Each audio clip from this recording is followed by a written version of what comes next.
کیا یہ خبر درست ہے کہ آپ نے جے یو آئی کی طرف سے گزشتہ روز کمیٹی میں جسٹس منصور علی شاہ صاحب کی بطور چیف جسٹس تعیناتی کے لیے ووٹ دیا تھا؟ دیکھیے میں آنوٹ ہوں، یہ کیمرہ پروسیڈنگ تھی، میں اس بارے میں کوئی جواب نہیں دے سکتا۔ اچھا چلیں ٹھیک ہے، کیونکہ سوال میرا ویسے اگلا یہ تھا، وہ میں آپ کو کر دیتی ہوں، آپ انکار کرنے کے مجاز ہیں، آپ کر سکتے ہیں، آپ کے پاس رائٹ ہے کہ آخر کیا وجہ تھی کہ 9 رکنی کمیٹی جسٹس یحییٰ آفریدی کو متفقہ طور پر نامزد نہیں کر سکی؟ مطلب 2/3 اکثریت کے ساتھ یہ رائے آئی ہے سامنے، لیکن وہ متفقہ فیصلہ نہیں کہلایا جا سکتا۔ یہ میں نہیں جواب دینا چاہتا اس کا۔ اچھا ٹھیک ہے، آگے بڑھتے ہیں۔ اچھا اب کامران صاحب، ترمیم تو ہو گئی ہے، ترمیم کے پروسیس میں آپ لوگ بھی شامل تھے، پی ٹی آئی بطور جماعت آپ لوگوں کے ساتھ پروسیس کا حصہ رہی ہے۔ اب ہوا یہ ہے کہ جیسے تیسے پارلیمنٹ سے بھی یہ پاس ہو گئی، مگر اب تو اقوام متحدہ کے انسانی حقوق کے چیف جو والکر ٹرک ہیں، انہوں نے بھی 26ویں آئینی ترمیم پر یہ کہہ کر اپنے تحفظات کا اظہار کر دیا ہے کہ یہ ترمیم جلد بازی میں منظور کروائی گئی، اور انہوں نے یہ کہا ہے کہ I am concerned that the 26th constitutional amendment would seriously undermine judiciary's independence.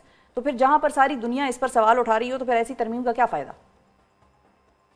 دیکھیے آئینی ترمیم تو ہم نے اپنی سہولت کے لیے یا اپنے لیے نہیں کی ہے۔ ہمارے لیے جو ہے نا، ہمیں اگر آپ کسی بات کے لیے کہیں کہ جو آئینی ترمیم میں جو ہمارا حصہ ہے وہ 5 باتیں ہیں، ٹھیک ہے، اور وہ 5 باتوں پہ میرا خیال ہے کسی کو بھی اعتراض نہیں ہوگا، ایون کیا چیلنج بھی نہیں ہوں گی۔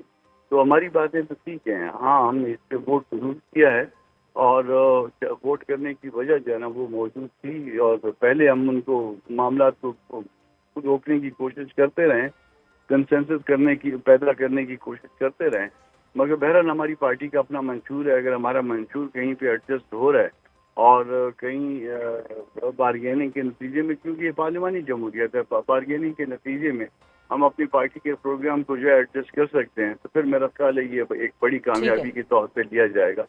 باقی لوہار جانے انگار جانے۔ اچھا ٹھیک ہے، لیکن سینیٹر صاحب یہ بات تو درست ہے نا، مولانا صاحب بھی آن ریکارڈ ہیں، آپ بھی آن ریکارڈ ہیں، بی این پی مینگل جس طرح سے لوگوں سے ووٹ ڈلوایا گیا، پی ٹی آئی کے 4-5 منحرف اراکین ہیں، آپ لوگوں کے معاملات جو تھے سینیٹرز کے ان پہ دباؤ ڈالا گیا، تو طریقہ کار پہ تو کوشچن اٹھایا جا سکتا ہے۔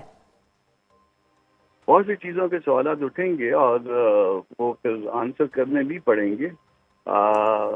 یقیناً اس میں جو ہے نا بعض جگہ پہ دقت ہوگی، بعض جگہوں پہ کلیئرٹی ریکوائرڈ ہے، کیونکہ شاید اس میں جو ہے نا وہ جلدی تھی، اور وہ جلدی کی وجہ سے کچھ چیزیں آ گئی ہیں، تو ان میں ابہام جو ہیں وہ نکلتے ٹائم لگے گا۔ آپ یہ دیکھیے کہ 18ویں ترمیم میں جو ہے نا 9 مہینے لگے تھے اس کو بالکل فائنل ہوتے۔ بالکل آج بھی اس میں نقص ہیں۔ آج میں جب پشاور جا رہا ہوں تو مجھے پشاور سے یہ یاد آ رہا ہے کہ ان کے سی ایم جو کیئر ٹیکر سی ایم جو ہے وہ وفات پا گئے تھے، اور ان کی جگہ کس نے لینی تھی اس کا کوئی طریقہ نہیں تھا۔ وہ جو آئے وہ جو ہو گیا تو ہو گیا، یا لوگوں نے منہ بند رکھا، وہ الگ سے بات ہے، مگر اس میں بھی جو مسائل پیدا ہوئے تھے ان کے پوسیدگی کے، یا اور بھی بہت ساری ایسی چیزیں ہیں جہاں بند گلی میں پہنچ جاتے ہیں، ایونچولیٹیز کا کوئی جواب ہمارے پاس موجود اس 18th امینڈمنٹ میں بھی موجود نہیں ہوتا۔